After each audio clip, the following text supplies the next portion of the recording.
ایک دفعہ کا ذکر ہے کہ شیخ چلی نامی ایک آدمی تھا جو خوابوں کی دنیا میں رہتا تھا۔ وہ بہت سادہ اور خیالوں میں گم رہنے والا شخص تھا۔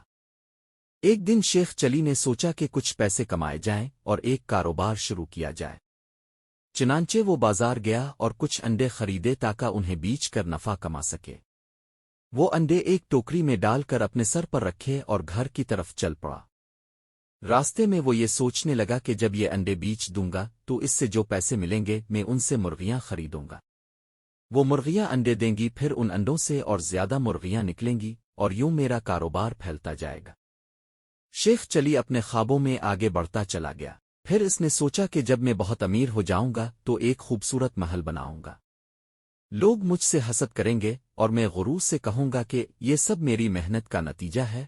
شیخ چلی نے خوابوں میں خود کو ایک بڑے آدمی کے طور پر دیکھا اور پھر خوشی میں اپنا سر زور سے ہلایا۔ جیسے ہی اس نے اپنا سر ہلایا ٹوکری گر گئی اور سارے انڈے ٹوٹ گئے۔ شیخ چلی کا سارا خواب چکنا چور ہو گیا اور وہ اپنی قسمت کو کوستا ہوا گھر واپس چلا گیا۔ کہانی سے سبق: خیالی پلاؤ پکانے اور حقیقت میں عمل کرنے میں بہت فرق ہوتا ہے۔ عمل ہی کامیابی کی کنجی ہے۔